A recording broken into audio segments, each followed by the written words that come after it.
There are places connected to the United Kingdom where housing costs are so low they barely make sense in 2026. No, this is not about London hacks, shared flats, or living in a cupboard under someone's stairs. This is about parts of the UK's extended territory system that most British citizens don't even realize still exist. Places where the cost of living collapses, not because the government is generous, but because geography, history, and isolation quietly crush demand. Most people think the UK ends at England, Scotland, Wales, and Northern Ireland. Maybe, if they're paying attention, they remember Gibraltar or the Falkland Islands. But scattered across oceans, locked behind military access rules, environmental protections, or economic stagnation, are British overseas territories and crown dependencies that exist in a strange limbo. They're British enough to matter strategically, but forgotten enough that living there can be absurdly cheap or functionally free if you fit the narrow conditions. These are not influencer destinations. There are no co-working cafes, no lifestyle YouTubers, and definitely no digital nomad community. These are places where Amazon deliveries are a suggestion, not a guarantee, where your social circle might consist of 30 people, where the reason rent is low is because opportunity left decades ago and never came back. We're counting down 10 forgotten UK-linked territories where living costs range from surprisingly affordable to borderline non-existent. Some are realistic, some are conditional, some are technically possible but psychologically brutal. And one exists in a legal and logistical gray zone where housing is cheap because almost nobody is allowed to be there. This is not a relocation guide. This is a reality check. Because cheap living always extracts payment somewhere else, usually in isolation, weather, career sacrifice, or sanity. Let's start with a place that proves cheap UK living isn't always warm, exotic, or romantic. The Shetland Islands sit over 200 miles north of mainland Scotland, closer to Norway than to London. Technically part of the UK, culturally distinct, and geographically hostile in a way that makes people leave faster than they arrive. There are around 23,000 residents spread across more than 100 islands, most of them uninhabited. The landscape is dramatic, treeless, and constantly battered by North Atlantic weather that doesn't negotiate.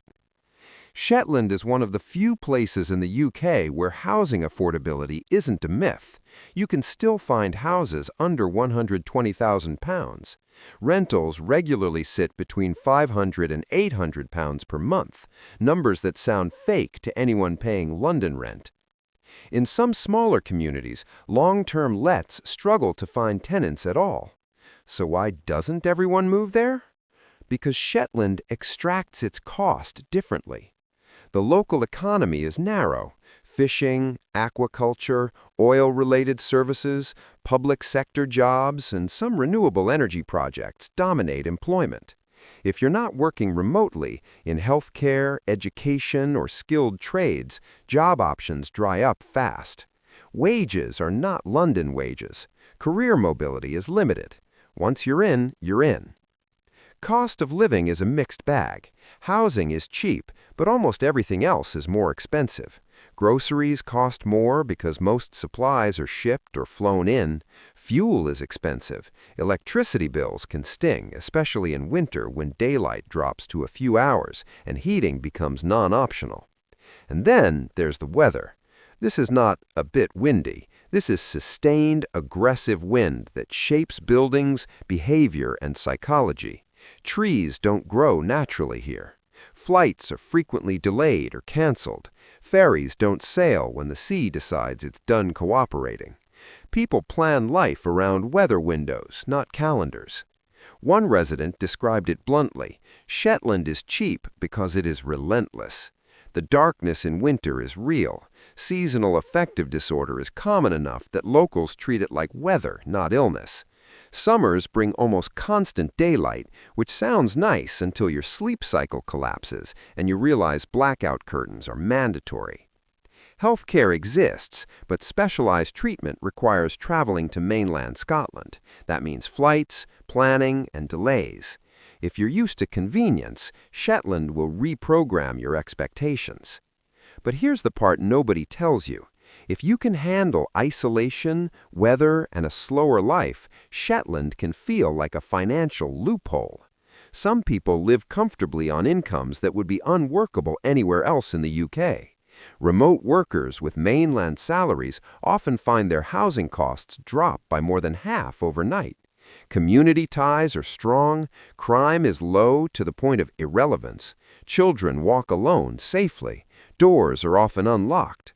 You trade access for stability. You trade convenience for cost control. You trade variety for predictability. Picture this. You're paying £650 a month for a solid house. You know everyone in your town by face, if not by name. The sea is always visible. You stop expecting next-day delivery. You stop rushing.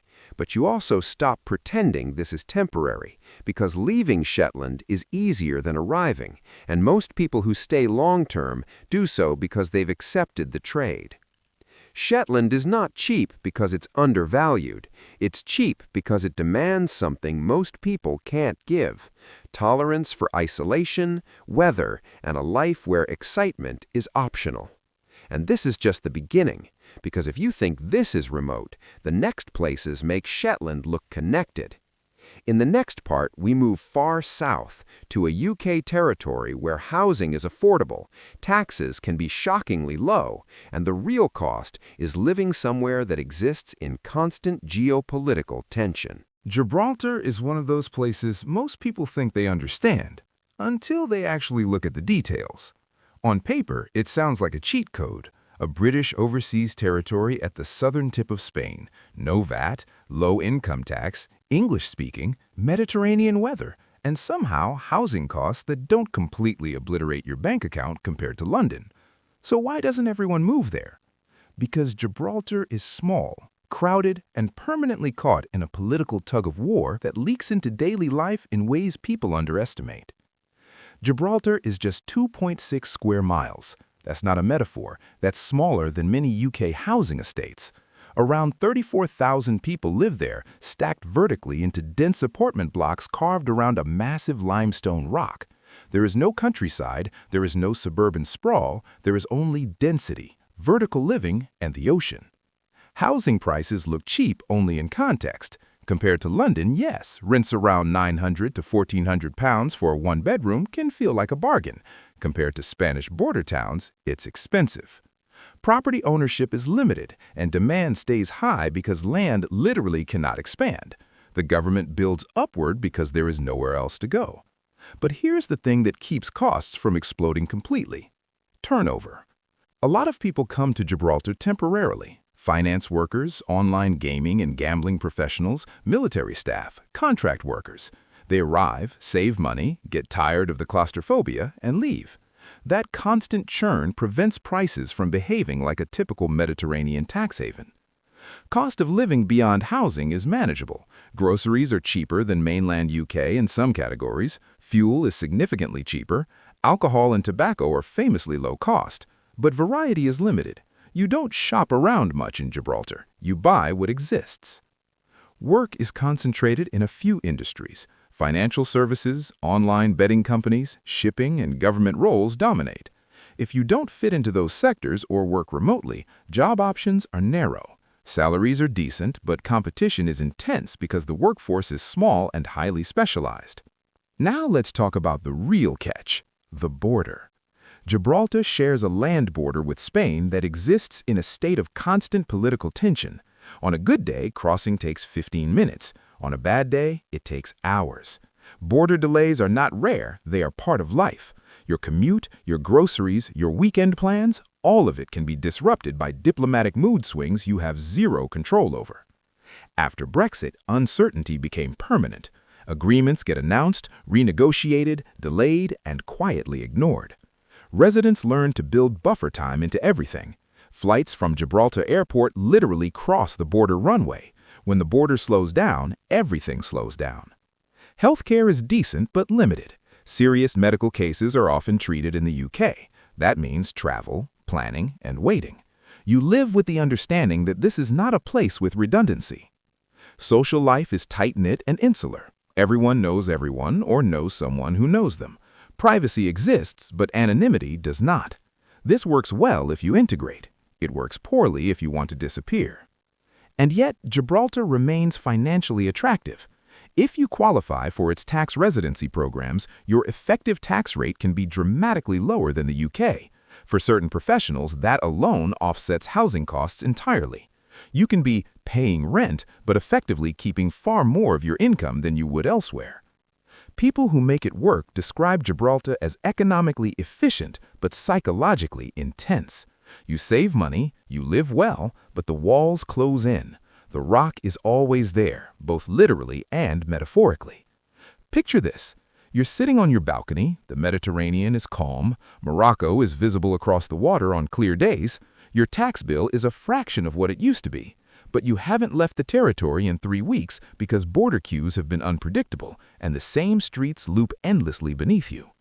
Gibraltar is cheap in the way pressure cookers are efficient. It compresses life, it cuts waste, and it makes sense financially, until it doesn't.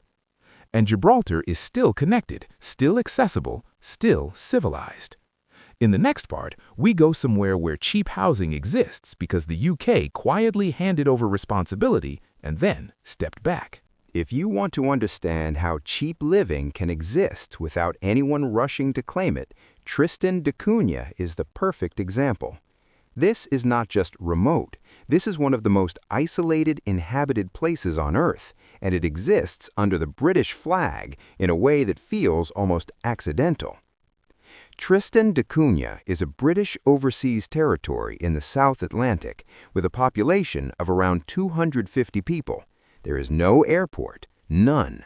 The only way in or out is by ship, usually from South Africa, and those ships arrive a handful of times per year if weather allows. Travel plans are suggestions, supply chains are prayers. On paper, living costs are shockingly low. There is no private land ownership in the traditional sense. Housing is allocated by the local administration. Residents do not pay rent in the way mainland people understand it. Utilities are minimal. Crime is essentially non-existent because anonymity does not exist. So why isn't everyone lining up? Because Tristan does not want you. This is the part people misunderstand. Cheap living here is not an open invitation. Immigration is tightly controlled. You cannot just decide to move. You need a job offer, approval from the island council, and acceptance by a community that functions more like an extended family than a town. The local economy is microscopic. Lobster fishing dominates exports. Government employment, farming, and a small amount of tourism make up the rest. Remote work is theoretically possible, but internet access is limited, expensive, and unreliable. This is not a place where you casually take Zoom calls. The climate is harsh, cold, wet, windy, and unpredictable. This is not a tropical island fantasy. The sea controls life here. Boats don't sail when it says no. Medical evacuations can take days or longer. Residents live with the understanding that serious illness means waiting and hoping weather cooperates. Housing is functional, not comfortable. Homes are built for survival, not aesthetics. Supplies arrive infrequently, so people stockpile. If you forget something, you do without. There is one shop. Variety is not a concept. And yet, for those who live there, the lack of cost is real. You don't worry about rent increases. You don't worry about crime. You don't worry about traffic. Children roam freely. Community support is total, but so is community visibility. There are no secrets. There is no reinvention. You are known from the moment you arrive. One visitor described it as living inside a closed system. Money matters less than usefulness. Skills matter more than credentials. If you can fix things, grow food, or contribute physically, you're valued. If you can't, you're a burden. Isolation is not a side effect here. It is the defining feature. Internet outages can last weeks. Fresh produce depends on supply ships and weather. Entertainment is whatever you make yourself. People create routines not for productivity, but for sanity. Picture this. Your housing costs are effectively zero. You wake up to ocean mist and volcanic cliffs. You know every person you pass. Your expenses are minimal, but you haven't left the island in 2 years because ships didn't align with schedules, and when one did, you weren't approved to board. Tristan da Cunha is cheap because it rejects modern assumptions. It doesn't scale, it doesn't grow, and it doesn't care if you think it sounds unbearable. It is one of the few places under British jurisdiction where living costs approach zero because capitalism never fully arrived, and this is still an inhabited place. In the next part, we look at a UK-linked territory where housing is affordable not because it's isolated, but because it sits in the shadow of a conflict that never quite ends. The Falkland Islands look like a paradox on paper. They're British, they're stable, they're safe, and somehow housing costs are far lower than you'd expect for a place with strategic importance, high wages, and almost no crime. Then you look at a map and understand why. The Falklands sit in the South Atlantic, nearly 8,000 miles from the UK, closer to Antarctica than to London. Around 3,600 people live there, most in the capital, Stanley. The landscape is bleak, windswept, and vast. There are no trees. There are more sheep than people by a large margin, and the islands exist in a constant state of geopolitical unease due to Argentina's ongoing claim. Housing costs are low by UK standards. Rent for a decent home can range from £600 to £1,000 per month. Some government and contract positions include housing allowances or direct provision, pushing effective housing costs close to zero. Property prices are controlled partly by limited demand and strict residency rules.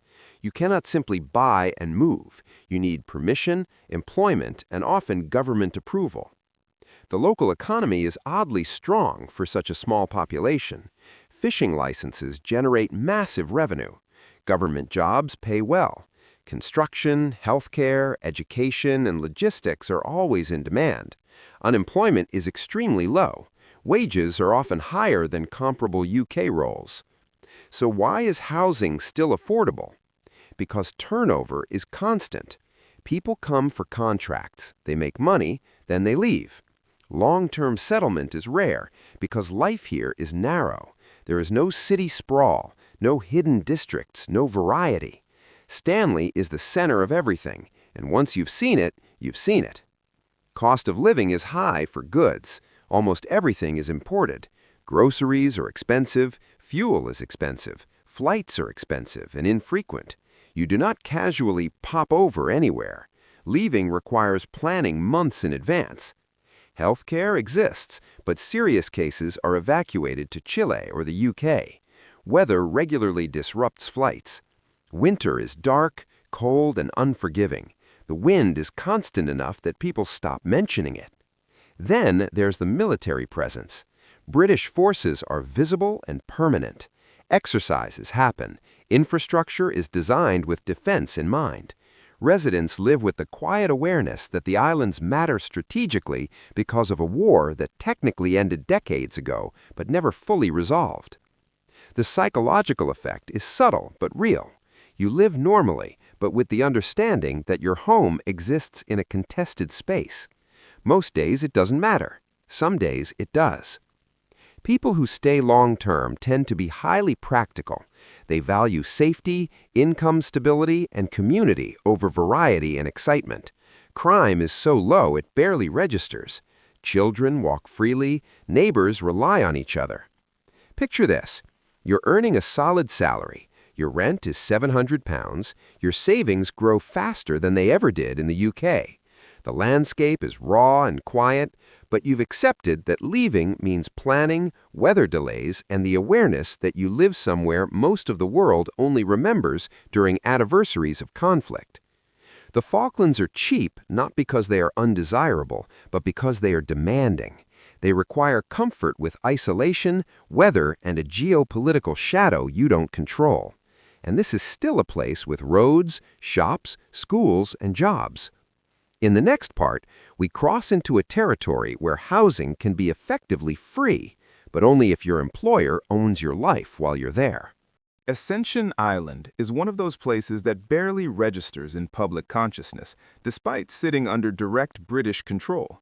It's a volcanic rock in the middle of the South Atlantic, roughly halfway between Africa and South America, and it exists almost entirely for strategic reasons. And that single fact explains why living there can be absurdly cheap or completely impossible, depending on who you are. There is no permanent civilian population in the traditional sense. Everyone on Ascension is there because of work. Military personnel, government staff, satellite tracking specialists, scientists, and contractors rotate through on fixed-term assignments. If you don't have a job there, you don't live there. Simple as that. But if you do have a job, housing is provided. Not subsidized, provided. Accommodation is assigned as part of employment. Utilities are bundled. Food is available through centralized facilities. Your biggest expense simply does not exist. Rent, in the normal sense, is zero. Salaries are often competitive, especially for technical and defense-related roles. And because there is nowhere to spend money, people routinely leave contracts with savings that would be impossible elsewhere. There are no shopping districts, no nightlife, no consumer culture to drain income. The island itself is small, about 34 square miles, and harsh. Black volcanic rock, limited vegetation, a dry, barren landscape that feels more lunar than tropical. There are beaches, but they're rugged. This is not postcard paradise. This is functional isolation. The economy does not exist outside employment contracts. There is no private rental market, no property ownership, no entrepreneurial ecosystem. If your contract ends, you leave immediately. Internet exists, but it is slow and rationed.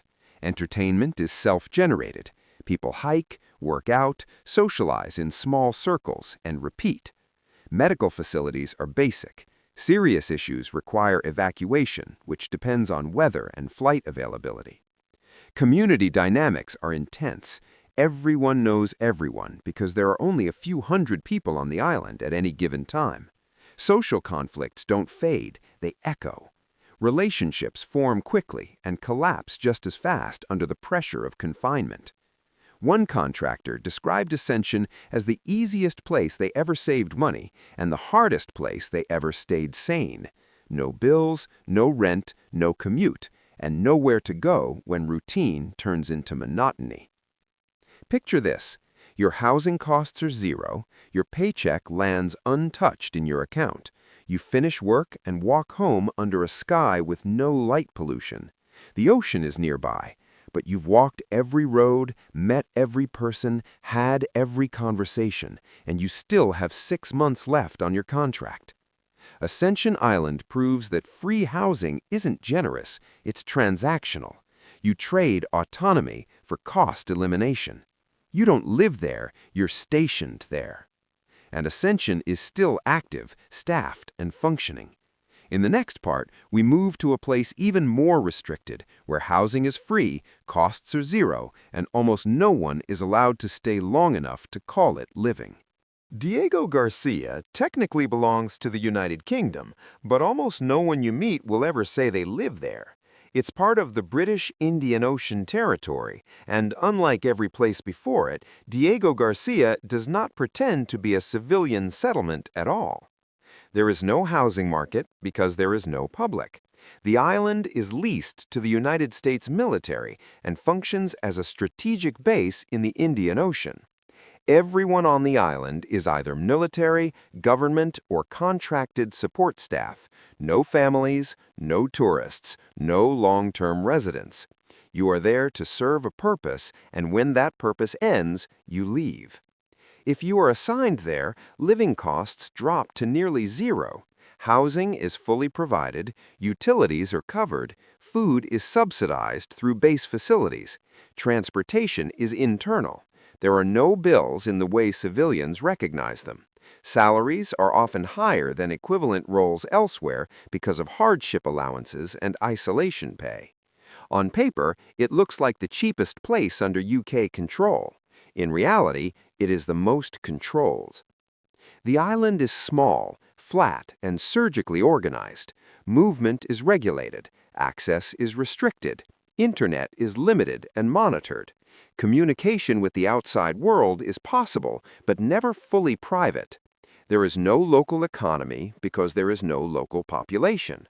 Medical care exists, but is limited to base facilities. Serious cases are evacuated. Weather is tropical, but storms and isolation can halt movement completely. Flights are not public. Supply chains exist solely to support operations. The psychological impact is severe for some. There is no sense of home because nothing belongs to you. Your room, your furniture, your schedule, all assigned. Social life exists, but within rigid boundaries. You are surrounded by people, yet fundamentally alone.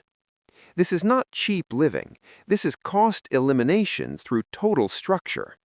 The controversial history of Diego Garcia makes it even more complicated. The original Chagosian population was forcibly removed decades ago to make way for the base.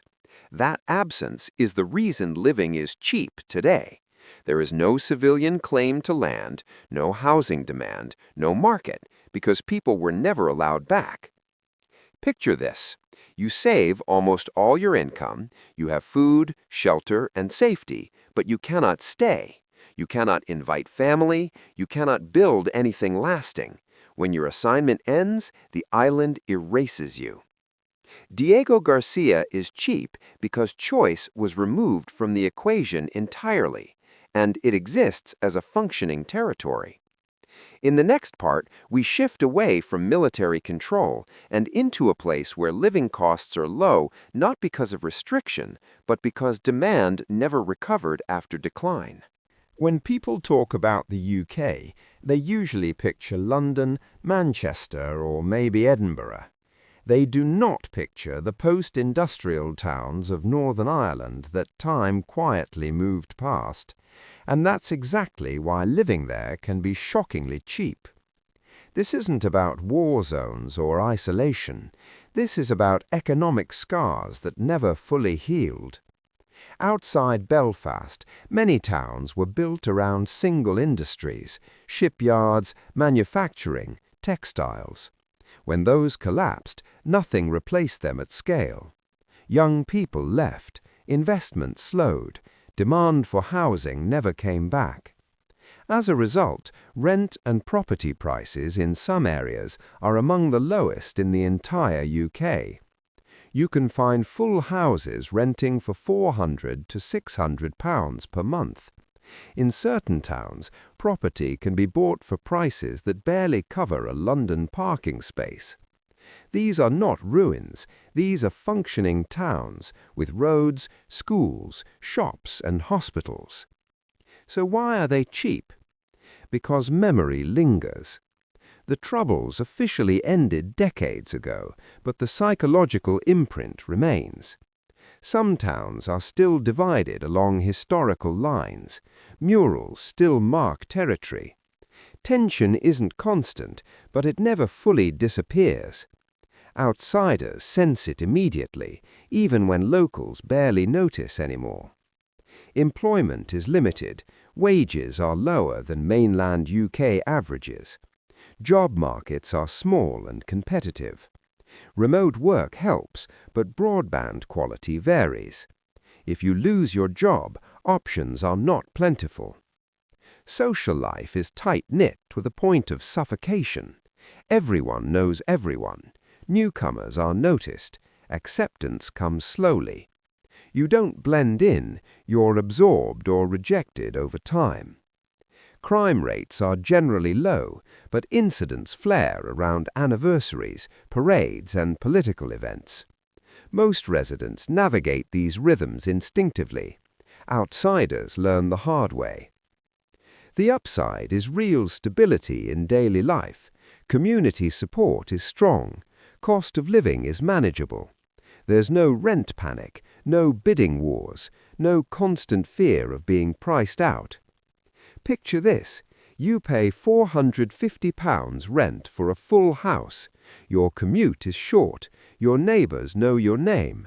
But you've also learned which streets not to walk on during certain weeks of the year and which topics to avoid at the pub. Northern Ireland's cheap towns aren't hidden gems. They're places shaped by history, offering affordability in exchange for adaptability. They are cheap not because they're broken, but because they never got a second economic wave. And they are still very much alive. In the next part, we move to a place where housing is cheap for the opposite reason, because almost no one is left to want it. England has villages that look like postcards and still cost nothing like the dream people expect. Not because they're ugly, not because they're unsafe, but because the people who were supposed to live there left. These are not tourist villages. They are former mining villages, agricultural settlements, and factory-linked communities scattered across parts of northern England, the Midlands, and coastal stretches that never recovered after industry collapsed. When the work disappeared, the young followed it. What remained was housing stock with no demand. In some of these villages, you can rent a house for £350 to £550 per month. You can buy property at prices that feel unreal in a country associated with housing crises. The buildings are real. The streets are quiet, sometimes too quiet. So what's the catch? Opportunity left with the people. Jobs are scarce. Public transport is limited or non-existent. Local shops closed years ago. Schools merged or shut down. GP clinics operate on reduced schedules. You will need a car. Without one, you are effectively trapped. Social life is minimal. Pubs close early or permanently. Community events exist, but they are small and repetitive. If you're used to choice, variety, or anonymity, this environment will feel suffocating within months. The internet is hit or miss. Some villages have excellent fiber due to government initiatives. Others barely function. Remote work can either make this lifestyle viable or completely impossible, depending on postcode luck. Crime is low, but not zero. Empty homes attract neglect. Some areas struggle with substance abuse linked to long-term unemployment. It's not chaos, it's decay. Picture this. Your rent is £400. You wake up to silence. The countryside is minutes away, but the nearest supermarket is along a drive. Your friends live hours away, and after sunset, the village feels like it's holding its breath. These villages aren't dying dramatically. They're fading slowly. For the right person, remote worker, minimalist, someone who values space over stimulation, this is a financial advantage. For everyone else, it's isolation disguised as affordability. They are cheap because demand never returned. In the next part, we look at a UK-linked territory where living costs are low for a stranger reason, because the rules were designed to keep people out, not in. Gibraltar looks expensive at first glance. Tiny landmass, strategic location, Mediterranean climate, high demand. And yet, for certain people, living there can be surprisingly cheap, but only if you reject how most outsiders experience it. Gibraltar is a British overseas territory at the southern tip of Spain, with around 34,000 residents packed into just 6.8 square kilometers. Space is the constraint. Everything about cost flows from that. Tourists see inflated prices, hotels, short-term rentals, bars along the main strips, all priced for visitors who stay days, not years. Residents operate in a different layer entirely. Local housing is tightly controlled. Residency status matters. Many long-term residents live in government housing schemes where rent is capped and significantly below open market rates. If you qualify, housing costs drop sharply compared to private rentals. Employment is concentrated but stable. Finance, online gaming, shipping, and port services dominate. Wages are competitive. Income tax is capped. There is no VAT. That alone reshapes monthly expenses in ways mainland UK residents underestimate. Groceries can be cheaper if you know where to shop. Cross-border workers bring price awareness from Spain. Fuel is cheaper. Utilities are stable. Daily living costs flatten once housing is controlled. So why doesn't everyone move? Because Gibraltar is restrictive. Housing supply is limited. Waiting lists are long. Residency rules are strict. You don't arrive and figure it out. You are vetted. Space is tight. Apartments are small. Noise is unavoidable. Privacy is reduced by density. Cross-border politics matter. The Spain border is functional, but not frictionless. Delays happen. Political tension flares unpredictably. If your job depends on crossing daily, stress becomes routine. There is also the psychological compression. You can walk across the territory in under an hour. Everyone overlaps. Social circles collide. Anonymity does not exist. Some thrive in this intensity. Others burn out fast. Picture this. Your tax bill is low. Your rent is controlled. You walk to work. The sea is visible from everywhere. But your living room is small. Your walls are thin. And you haven't had a moment of true solitude in weeks. Gibraltar is cheap only if you play by its internal rules. If you expect space, freedom, or casual access, it's expensive. If you accept structure and density, costs flatten dramatically. It is affordable not because it's ignored, but because it filters aggressively. And it still operates as a fully modern British-linked territory.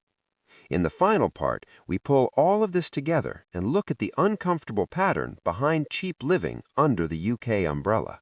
By now, the pattern should be obvious and uncomfortable.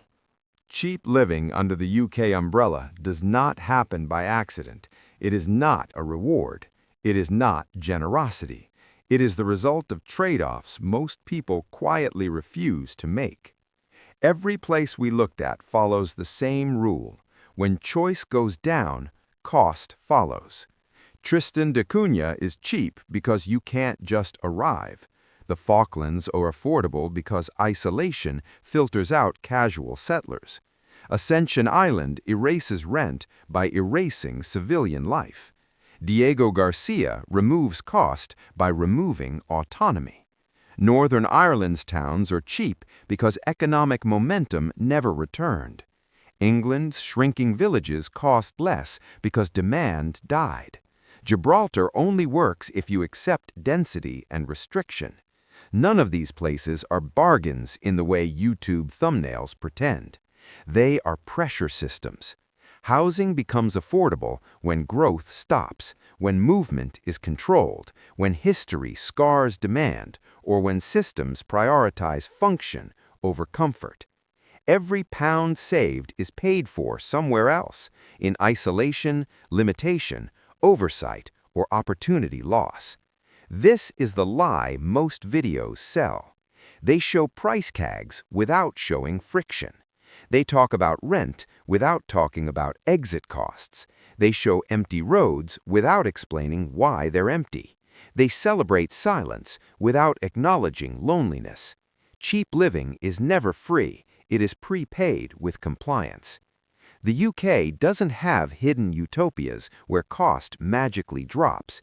It has edge zones, geographic, political, and economic, where affordability survives because pressure keeps people away.